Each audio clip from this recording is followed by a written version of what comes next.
So I freaking love dinosaurs. Like there used to be these unimaginably large reptiles that wandered around, and all we have today are these mineralized bones. And then you learn, well, actually dinosaurs are still around and they're like your favorite group of modern animals because fish are sort of inaccessible in their underwater kingdom. There are just way too many species of insects to keep track of, and mammals smell. But I will get to birds much later in this video. And anyway, I talk a lot about birds. So it is time I highlight the non-avian dinosaurs for a change, and more specifically why some 66 million years after they had a really, really bad day and all died, they are still relevant to a bunch of hominids with apparently nothing better during their incredibly brief tenure on this planet to do than watch YouTube videos that use a top 10 gimmick approach to appease a computer algorithm that nobody, including the geniuses that made the thing, really understands, all to get in front of said hominid eyes.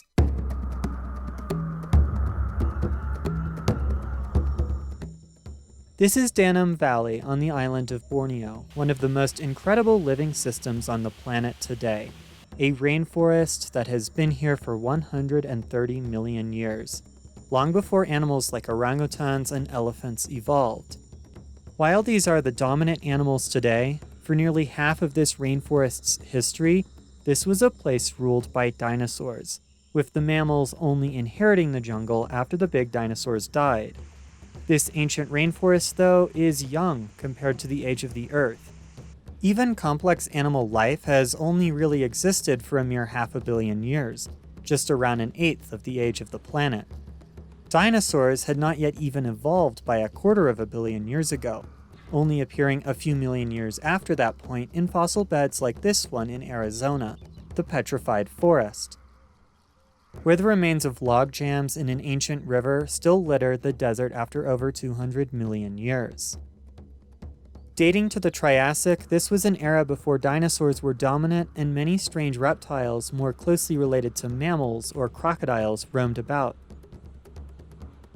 The crazy thing about time, true, deep time, is this logjam that one of these small early dinosaurs may have run over to cross a river is further away temporally from the reign of the mighty Tyrannosaurus some 130 million years later than the reign of T-Rex is from you sitting and watching this video on your cell phone after only 66 million years. This is just sort of wild, and we cannot even really fathom that amount of time, having to shrink these astronomically long time periods to little numbers our finite brain processing power can handle.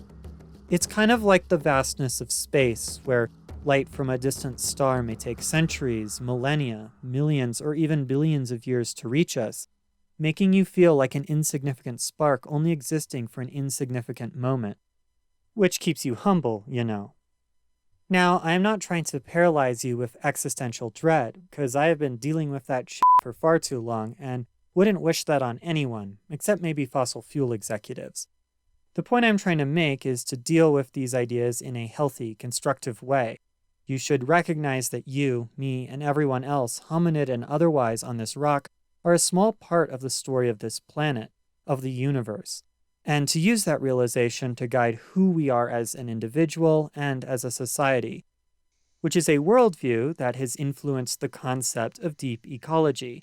You know, like get it, like deep ecology, deep time, that sort of thing, which strives not to see a world divided between humans and nature but one, where human and non-human, animal, plants, and bacteria all have inherent value as part of the planet's story, regardless if some company can make a buck off them.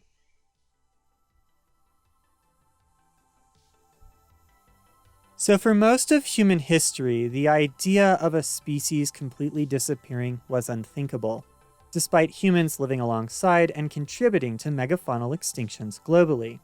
It took until nearly the 18th century, after examining the fossil remains of mammoths, the French scientist Georges Cuvier determined some creatures no longer existed.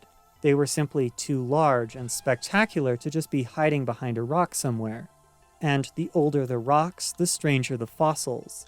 Weird reptilian forms, finger-winged flying creatures, and enormous lizard-like skulls. This made him hypothesize that before the world was dominated by mammals, now extinct reptiles ruled. Thus, the link between prehistoric reptiles and extinction was forged. In the decades following this hypothesis, more evidence would be collected, such as by Mary Anning, the mother of paleontology, with her amazing finds of marine reptiles on the coasts of England, followed by other paleontologists digging up the first fossils attributed to dinosaurs. Today, the word dinosaur is almost synonymous with extinction, and a great example of that is Dinoland USA at Walt Disney World, at least until it's destroyed, not because of the imminent submersion of Florida below a rapidly rising sea, but when Disney turns it into a hodgepodge of intellectual property they can tie into the continent of South America. While Dinoland is a little silly, like the many roadside dinosaur attractions that inspired it, this theme park land was surprisingly well themed to explore the idea of human interactions with dinosaurs and thus extinction. I think this mural showing prehistoric beasts alongside recently extinct species and today's rarest animals really illustrates this well. Even this hokey gift shop with endless extinction puns in its advertising has a certain charm to it, or even a funny critique of capitalism if this wasn't made by the Disney Corporation.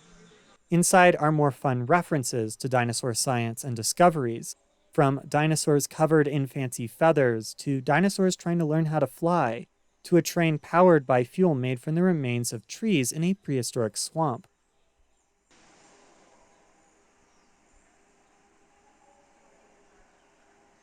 On the note of trees, the flora planted here is similar to those of the Mesozoic, like cycads and ferns, complete with very dinosaur Renaissance dinosaur sculptures.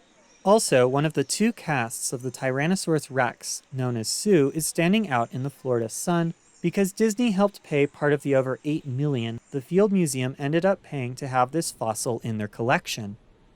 Even the main attraction, Dinosaur, is based around the Cretaceous-Paleogene mass extinction, which we will now refer to as the KPG extinction for the rest of the video, which caused the extinction of the non-avian dinosaurs, and the main plot of the ride is attempting to save a dinosaur from the cataclysmic event. The queue for the ride has a replica of the KPG boundary layer, which is a dark layer of rock which dinosaurs are found below, but not above, and rich in iridium, a material rare on Earth but common in asteroids, a big hint to why the age of reptiles ended, and has Bill Nye the Science Guy talking about that fact while you wait for hours to go on a ride that jerks you around a darkened prehistoric forest.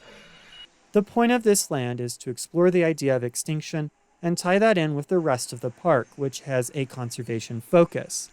The message is clear, and an observation many others have made. Dinosaurs are, by proxy, a symbol of wildlife conservation because they are symbols of extinction. If we cause the extinction of the many majestic creatures on our planet today, we are the asteroid.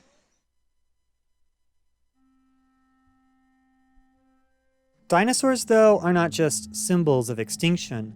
Studying them has also helped scientists understand the phenomenon of extinction.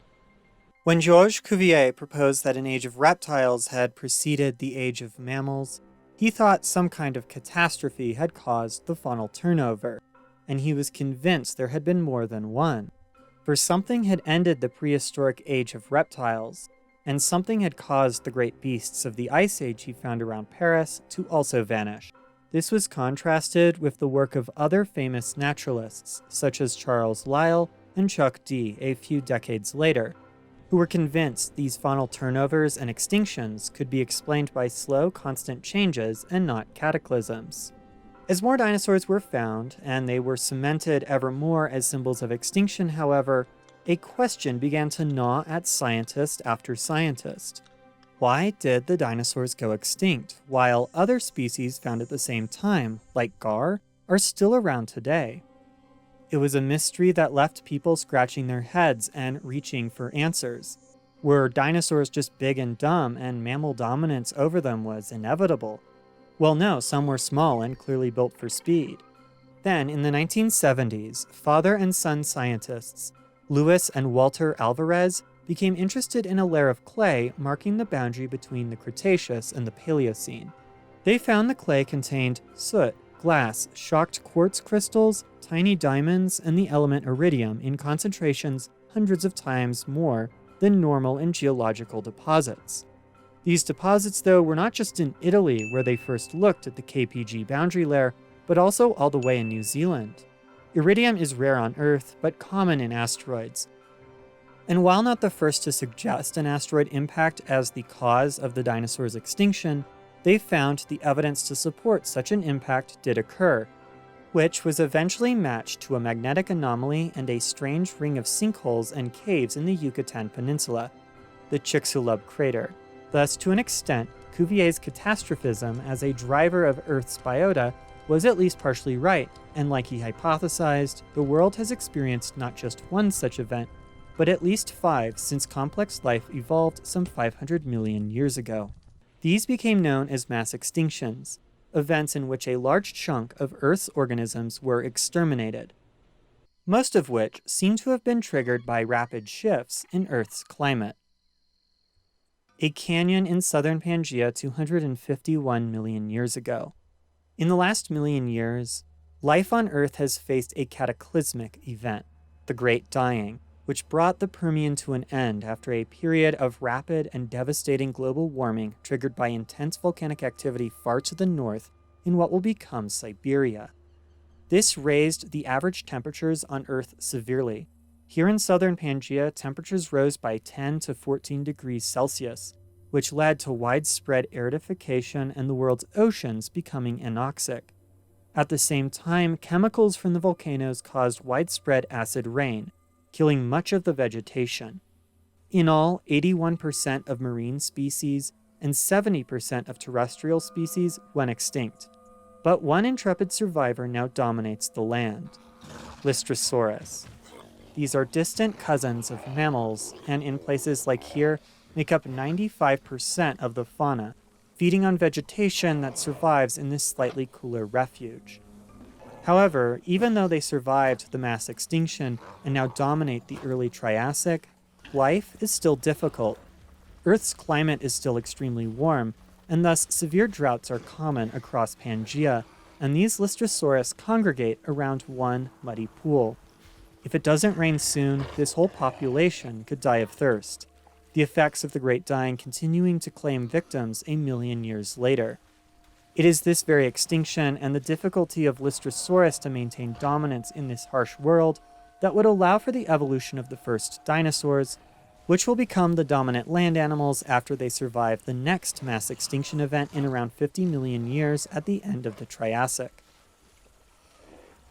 Today, like during the end of the Permian, CO2 levels in the atmosphere are rising quickly, and with extinction rates far above what is normal, it seems that Earth is experiencing another such catastrophe, the 6th mass extinction, with human activity driving it.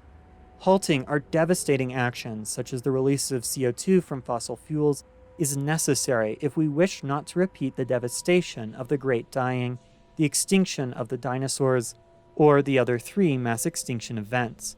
As I said before, in the 6th mass extinction, we are the cause. The asteroid, the Siberian volcanoes, whatever metaphor you like best. But unlike the previous extinction events, we can change it if we act.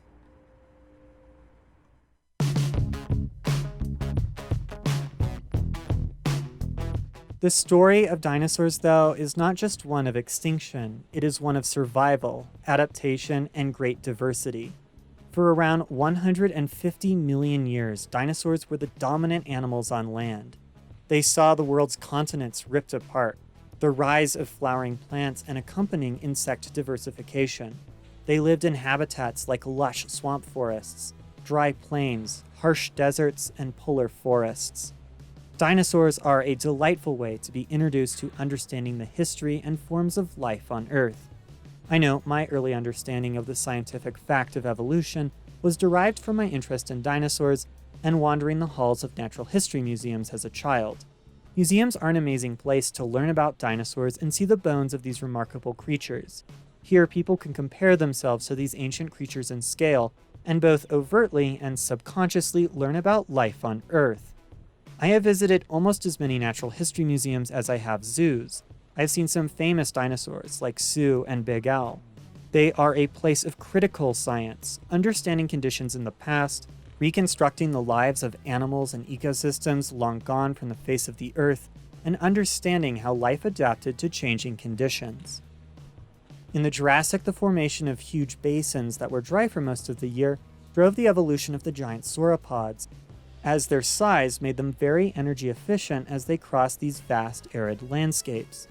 Then, when the seas rose and flooded the basins, leaving only small bits of habitat up against the mountains, like in North America, the longnecks disappeared, and new dinosaurs like ceratopsians and hadrosaurs rose to prominence, which had the ability to chew and a great variety of head shapes, likely to help them recognize each other in these forested floodplains. Some of those appear to have undergone rapid evolution, as is the case with Styracosaurus, which was a neat-looking dinosaur, but for whatever reason, possibly selection by what females found attractive, most of the frill horns shortened, and the nose horn became bigger, Stellosaurus. Then fashion sense changed again, with only 2 of the frill horns remaining long, while in some lineages the nose horn rotated forward, Ionosaurus, while in others the horn became a big, blunt mass of bone in Ankylosaurus. And then Pachyrhinosaurus, which then, depending on the part of western North America they lived, the landmass of Laramidia, they had their own subtle skull differences. This all happened in just over 1 million years, an incredibly rapid example of evolution, though it is more complex than the straight lineage of species I just brought up. However, it is a really neat hypothesis about the evolution of horned dinosaurs, so I wanted to talk about it here. Paleontology is a fascinating science where researchers need to collect data to support or refute their various hypotheses about what happened millions of years ago. This is a story that begins long ago in a prehistoric ocean, or rather above it.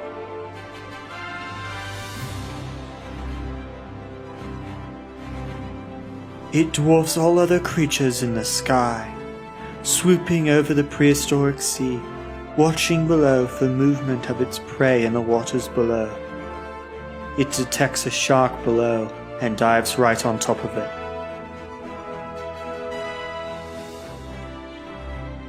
And with its mighty jaws, it quickly dispatches the cartilaginous fish. Mosasaurs could not fly. Just wanted to clear that up. Another really good example of that is understanding how Stegosaurus had sex, because it is some really neat science that has led to some interesting hypotheses about how male Stegosaurus avoided being punctured, but that maybe is unsafe for advertisers on YouTube.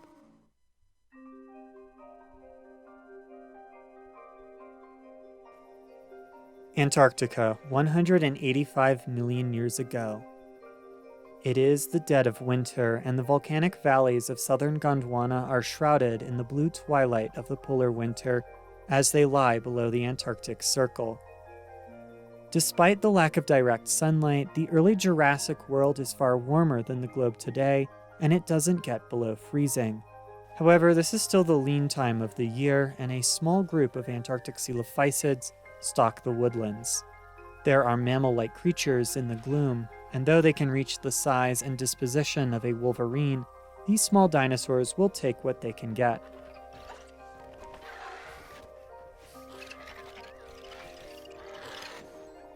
However, they are being tracked by among the largest land predators on the planet, a Cryolophosaurus. However, in following prey, this young male has strayed into the territory of another Cryolophosaurus, a more mature male. They are both armed with sharp claws, serrated teeth, and the most striking feature, a nasal crest that swoops up above the eye and gives this dinosaur a distant resemblance to the human 20th century king of rock and roll. However, instead of sizing up each other for a fight, the older male seems to have something else in mind. The mood shifts as they enter into a ritual mating dance. While not early spring when the mating typically occurs, this is not unheard of for males to begin to impress mates a little early, nor for 2 males to pair up. With the display complete, the two continue on the hunt for the smaller dinosaurs. Today, this lush valley is covered by snow and ice. The unearthing of Cryolophosaurus fossils from Antarctic mountains shows that such a world once existed here and demonstrates the remarkable climatic changes that have occurred on the planet.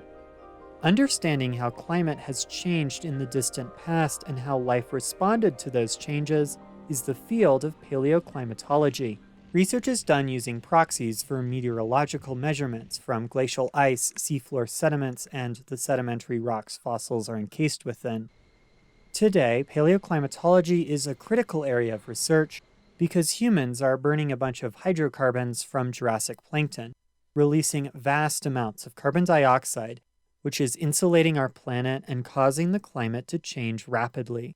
Paleoclimatologists use climate proxies to get an idea of normal baseline climate shifts, and importantly, attempt to seek out another time in Earth's history climate has changed as dramatically, to help us understand what some of the ecological effects are of rapid heating of global temperatures to help us adapt today. The one thing that stands out to me, though, is that from the early Jurassic world of Cryolophosaurus to the time of Tyrannosaurus, Earth's climate was incredibly stable, a warm world full of life. The stability of the planet leading to the success of dinosaurs and only came to an end from a cosmic accident. A world with a stable climate is best for life, and today, life on our planet, including humans, is adapted to one with polar ice caps. Losing them would cause chaos, not good for flora and fauna.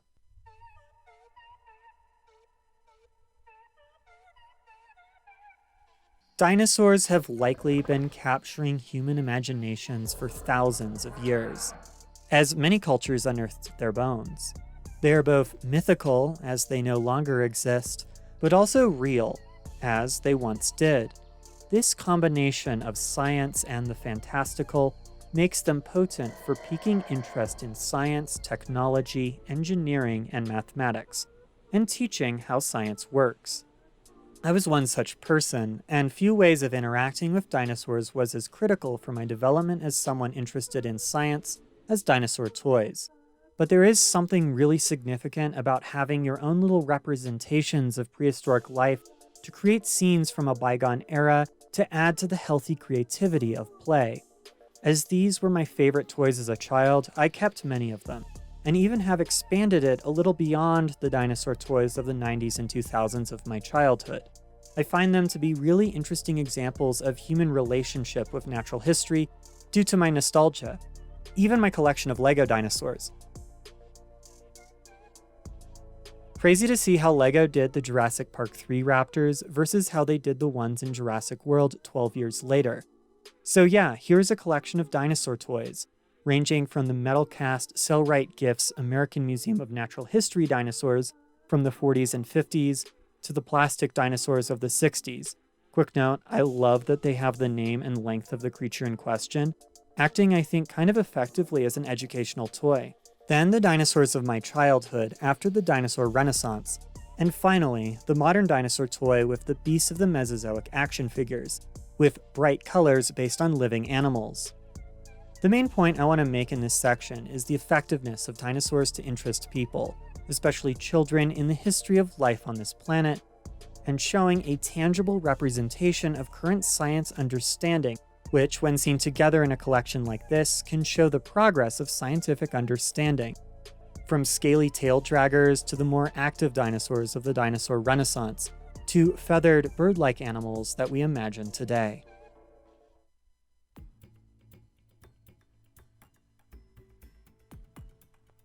Dinosaurs not only teach people about science, but can also inspire someone to pursue a science, technology, engineering, or mathematics career. My fascination with dinosaurs directly relates to my interest in science, and I even study the ecology of living dinosaurs during the 6th mass extinction. While my overall scientific interest was definitely piqued by my dinosaur toys and the endless dinosaur documentaries I consumed as a child, I think that the film Jurassic Park was an important factor, and I am not alone. When Jurassic Park hit cinemas in the summer of 1993 and then later on home video as I first experienced it, a generation's lives were changed and they sought out to be scientists. Dinosaurus! Huge! In the version Jurassic Park. Awesome! That animal is awesome! Known sometimes as the Jurassic Park effect, it is a hypothesis that a generation of paleontologists was directly inspired to pursue a life studying dinosaurs, and the interest in funding agencies to pay for the often expensive work they do by Jurassic Park, which has led us out of the dinosaur renaissance and into the paleontology golden age. I imagine, though, this film has a wider impact on STEM than just paleontology. As I said, I think a lot of my interest in restoring ecosystems and doing genetic research is directly inspired by this film. Like, I saw what science could possibly do, and instead of taking away that science is dangerous, I wanted the de-extinction of the dinosaurs. Again, I was like 5. Fortunately, that is impossible, and like eventually I got some of the other messages in the film. However, the idea of bringing some animal back to a place they used to be, and the use of genetic research stuck with me. And well, yeah, I can trace my own research back to Jurassic Park. If I was inspired by this film, then I'm sure other scientists, engineers, and definitely mathematicians hoping to emulate Ian Malcolm were as well. Oh, sorry, chaoticians. That's right, they prefer to be called chaoticians.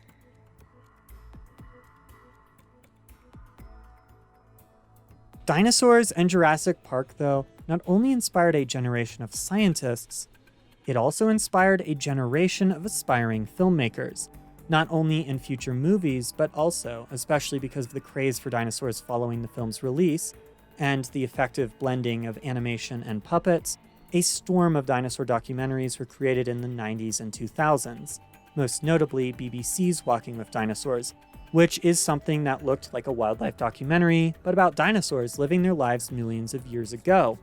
And I just loved it. While Jurassic Park piqued my interest in science, Walking with Dinosaurs piqued my interest in science communication and using art to educate. Well done. Boil yourself a post-Asuka's egg in celebration. This very channel exists because of Walking with Dinosaurs. This mini-series, along with other classic dino docs of my childhood, inspired my interest in video creation. And after being introduced to the video sharing platform YouTube as a child looking at mods for the games Jurassic Park Operation Genesis and Zoo Tycoon 2, I wanted to create a dinosaur documentary. However, I had no idea how to record screens at that point, so instead I wanted to use stop-motion animation to bring my dinosaurs to life.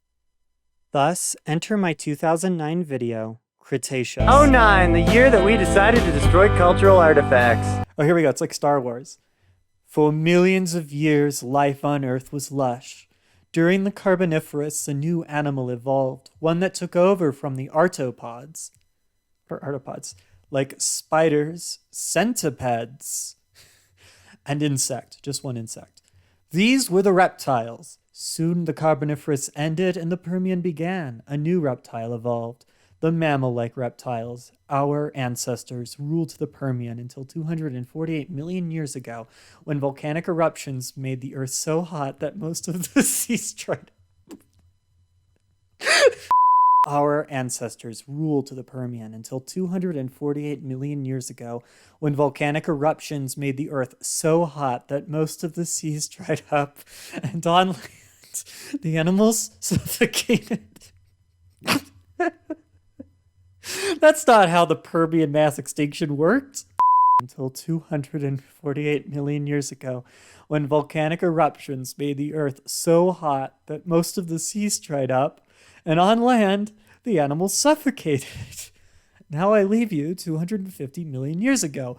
Finally got through it. Oh, I don't know why that's so funny to me. Oh, that's loud. Flying through. Is probably the ancestor of dinosaurs. No, that's not true. This documentary's cooking through these scenes. Dinosaurs. Every kid loves them. I guess I do remember there was very vaguely, there was What were they like when they were a little narration. What were they like? They were like these crappy clay things that ran around and looked like garbage. I actually kind of like how this looks. This is kind of cool. This has like a retro feel. I kind of like it. That is... Oh, look at that Hadrosaurus. A Nanotyrannus? Somebody clearly watched Jurassic Fight Club before this. There's a Wendy's toy. I like that Triceratops. Just... These annoying sounds that I made with this microphone. This is kind of a cool sequence. A little, like, sped up opening of a resurrection plant. I should do some like some time-lapse stuff with plants. I think it's really cool. This reminds me I should do that.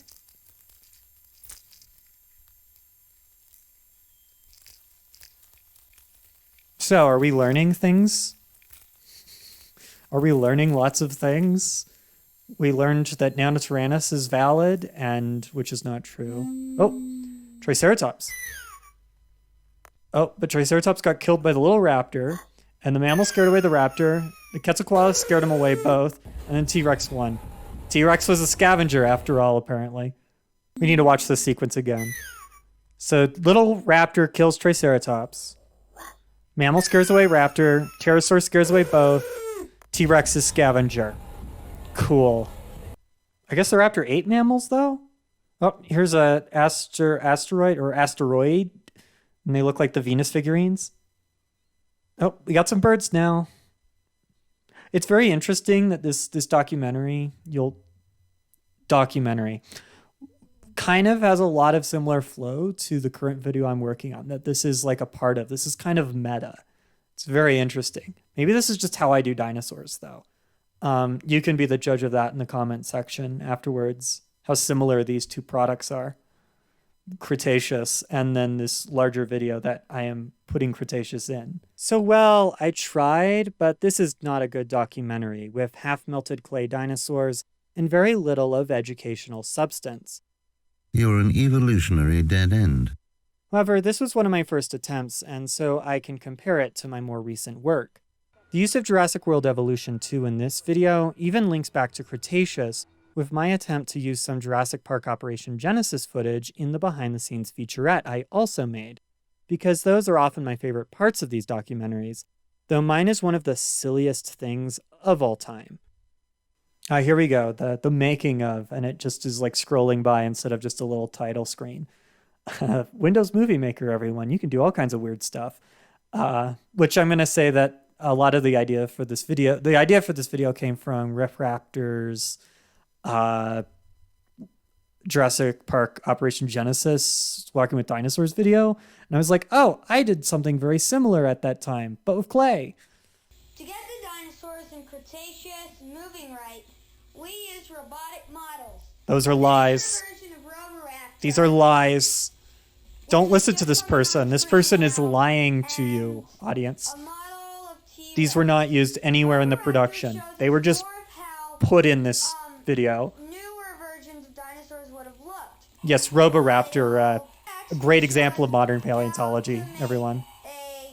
Old version of T-Rex. That T-Rex is so goofy looking. Shows us how we should get the dinosaurs walking. Look at little rubber arms.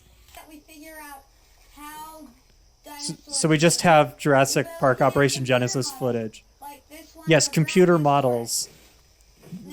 Video games. There's my old jungle wallpaper. That is a horrifying noise. Oh, that is awful. Oh, it's getting worse. So what have we learned during this documentary? We've learned Euparkeria is probably the ancestor of dinosaurs, which is not true. We learned Nanotyrannus is valid, which is not true. They're not Asian line tyrannosaurs. They're North American line tyrannosaurs, which is why it makes sense that they would be just juvenile Tyrannus T-Rex. And what else have we learned? Hadrosaurs are easy prey and tiny. We learned raptors could take down Triceratops, but were afraid of mammals. T-Rex was a scavenger. A lot of silly things. This is the classic animation set that we use for Cretaceous. Oh, here are real things. Oh my gosh, that's so loud. Don't blow out the mic. Specimen isn't very Oh, so loud. at all.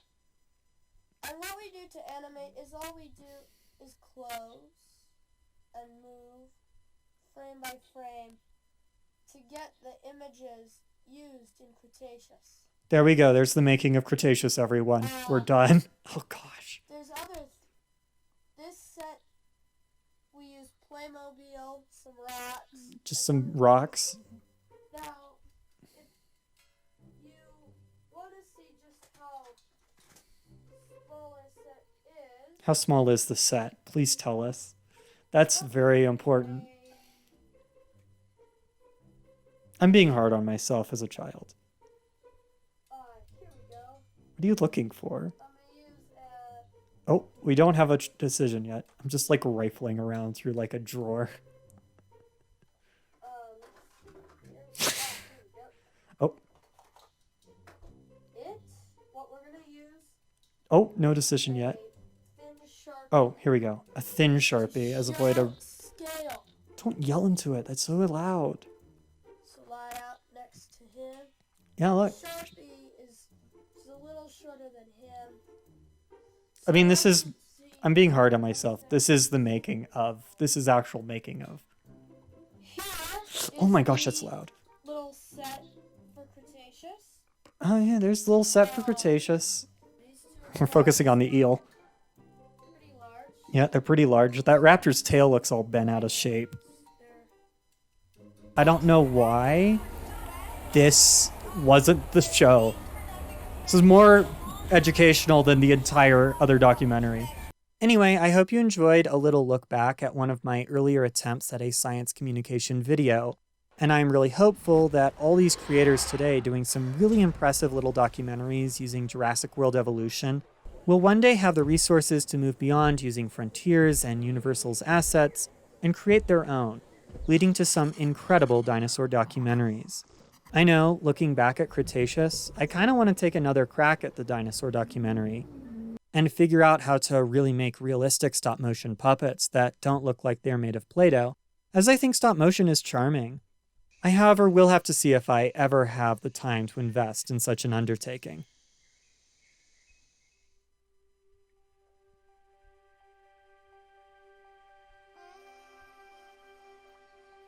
South Dakota, some 68 million years ago.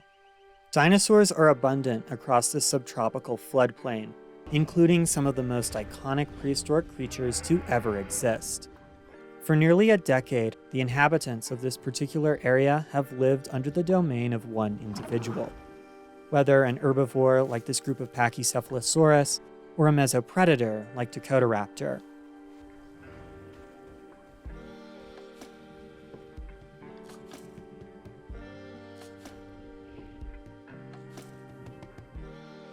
At over 12 meters long, this is the ruler of these lands, a massive Tyrannosaurus, one day to be named Sue.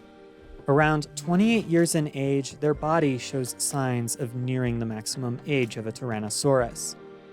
Scarred from a lifetime of hunting dinosaurs and defending this territory from other Tyrannosaurus, many bones have been broken and healed, including damage to the right arm and shoulder, probably from struggling against dangerous prey.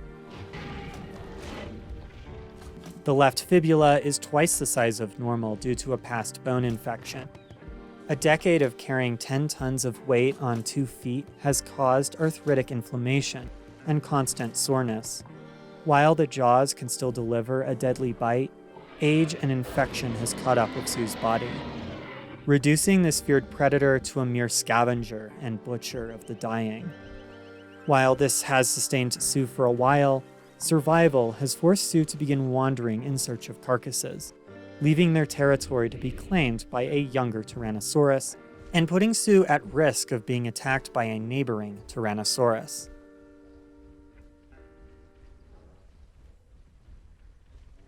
We find Sue again after a harsh dry season, dying in a dry wash. Whether they came here searching for water or prey that had succumbed to thirst, perhaps the largest individual terrestrial predator humans will ever know about slips away. Smaller scavengers take note, but falling barometric pressures indicates a coming storm, which will cover the body. The ideal conditions for fossilization. And thus, this is not the end of Sue's story. Over millions of years, the bones of the Tyrannosaurus were preserved, while the landscape and life above changed into a prairie where herds of bison thundered across. The continent of North America was richly populated with hundreds, if not thousands, of human cultures. The land that was once a Cretaceous swamp became the home of the Lakota. Eventually, though, newcomer Caucasian immigrants from the young United States of America made it out to the Great Plains and soon began to muster their military power to gain control of the region, and built a fort on land they were not even claiming for the country, just to have a military base out here, which is just messed up. After a series of wars and continued colonization, the land was officially claimed by the US, the Lakota homeland broken into smaller reservations, one being the Cheyenne River Reservation, which underneath lay the remains of a Tyrannosaurus. Paleontologists soon were digging up dinosaurs from the area, collecting material to fill the basements of museums. Some digs were sponsored by public universities and museums, others were done by private organizations. One such private organization, which both does collection for science and to sell, is the Black Hills Institute. They were digging on the Cheyenne River Reservation, specifically on the land of Maurice Williams, when a team member, Sue Hendrickson, by accident found the remains of a Tyrannosaurus eroding from a hill, which was named after her. The paleontologists paid the landowner $5,000, took the fossil, and decided they were keeping the bones in their museum. And that is when the legal chaos began. So the land was that of Maurice Williams, who felt misled by the paleontologists about their intentions. His land was on the Cheyenne River Reservation, which means it is held in trust by the federal government, which got the Black Hills Institute raided by the FBI. After a long court custody case, Maurice Williams was found to be the true owner of the fossil and opted to sell the remains at auction. Museums and scientists were concerned that this fossil would be lost in some rich person's basement, especially the Field Museum in Chicago, which partnered with several corporations, including Disney, as mentioned earlier, to go to auction with enough funds. In all, they paid more than $8 million for Sue, and gave the world a glimpse at the life and death of a Tyrannosaurus. I tell this story from an old dinosaur's death, that yes, I decided to go with the recent evidence that Sue did not die because of a parasitic infection, to the colonization of the Great Plains by Caucasians, to how the fossil dinosaur ended up in Chicago, to highlight the complex reality we often find ourselves with the fossil remnants of Earth's past. Emotions run deep, from scientists with the "it belongs in a museum" mentality of Indiana Jones, to people trying to make a buck because people either wish to feel connected with nature, or just have a lot of money and want to own a T-Rex to flaunt how wealthy they are. Then you have people who have been massacred, confined, their identities attempted to be stripped away by invaders from a distant land, and then yet have another treasure stolen, and finally you have the fossils themselves. Part of nature being removed.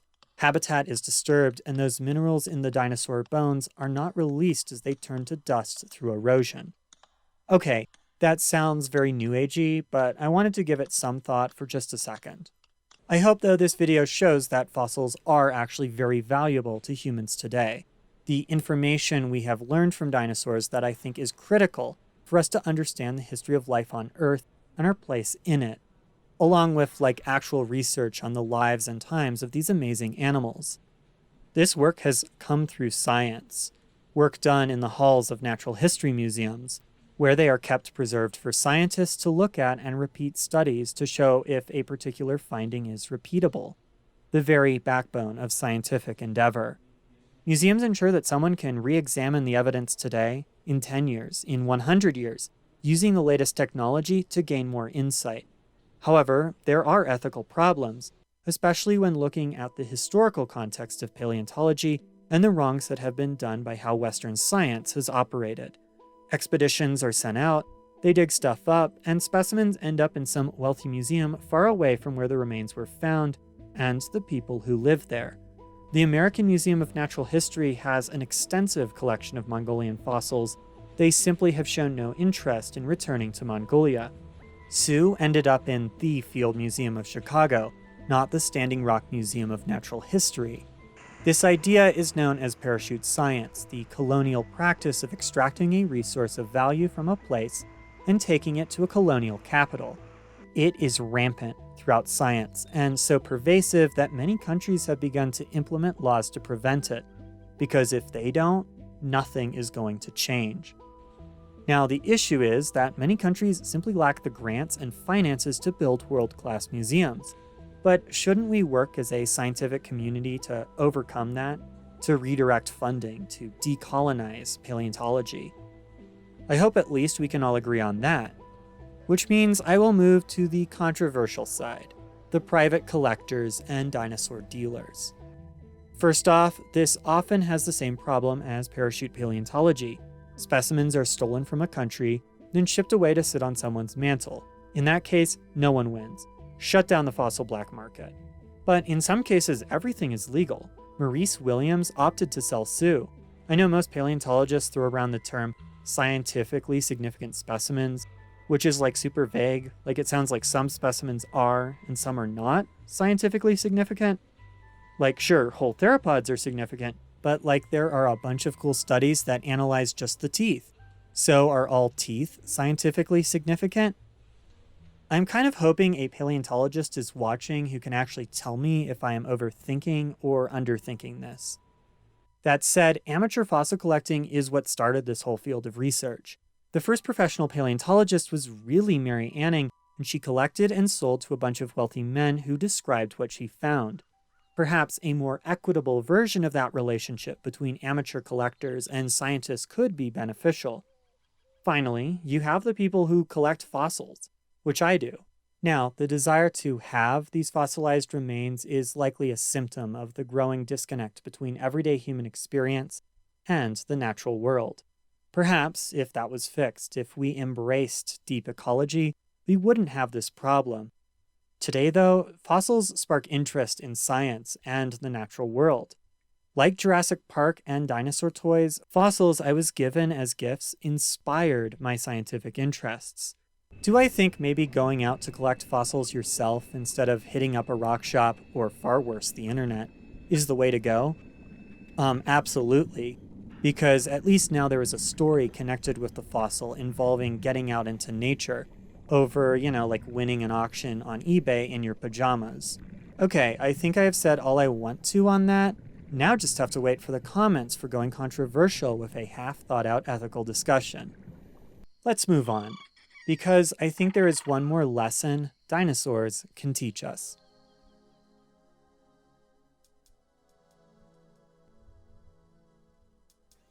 Northern China 125 million years ago was one of the harshest environments in the Mesozoic, ringed by active volcanoes that periodically erupt and devour the surrounding landscape.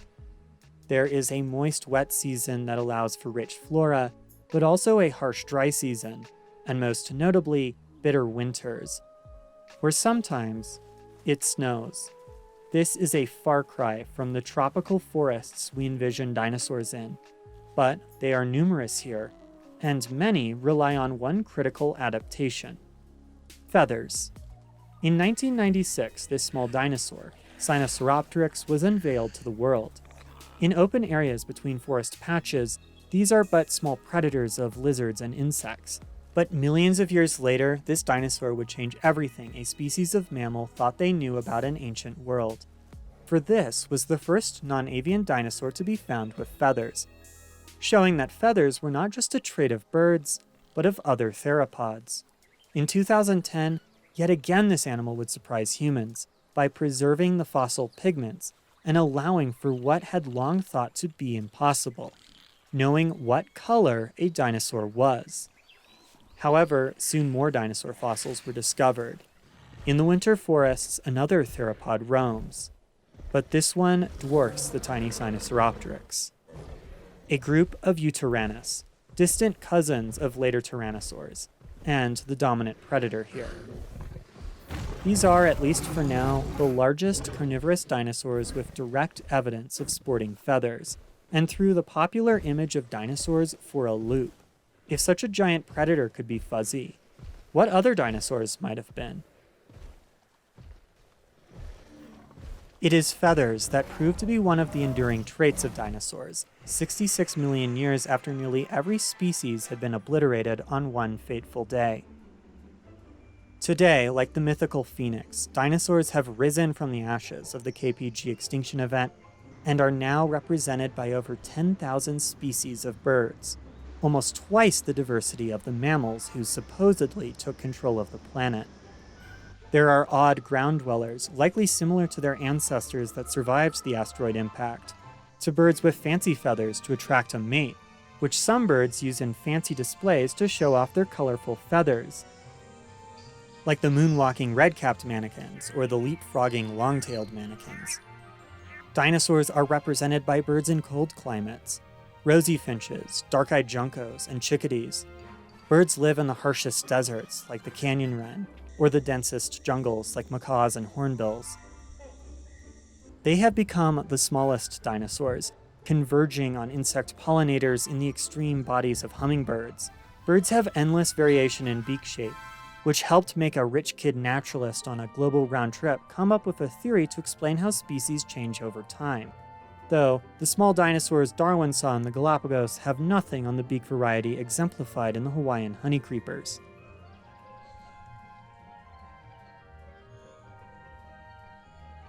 Birds soar the highest thermals and hunt for prey in the ocean depths. They are adaptable and resilient.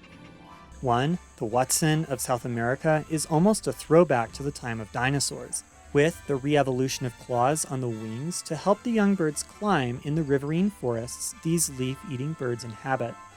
So perhaps the survival of dinosaurs through the single worst day in the history of life can inspire us to be resilient, both on a personal level of being able to face the emotional turmoil of our modern world, and globally in the face of another mass extinction event we are behind the driver's seat of. We don't have to choose the path we are currently on. If we are brave, if we are adaptable, if we are truly resilient, we can change course, not decimating the tree of life by a sixth mass extinction, only leaving the few to carry on. It is choices we make as a civilization today that will affect the rest of life's history on this planet. So, thank you for watching. I know there is supposed to be like a personal outro where I try to con you into liking and subscribing, but like I struggle with the whole connecting with people thing. So not sure if this will come across, but like I really do appreciate you taking the time to watch however long this video ends up being, because I absolutely spent far too much of my precious time on this video. So yeah, thank you for giving that lost time some meaning. I need to go outside. I cannot stare at screens this long.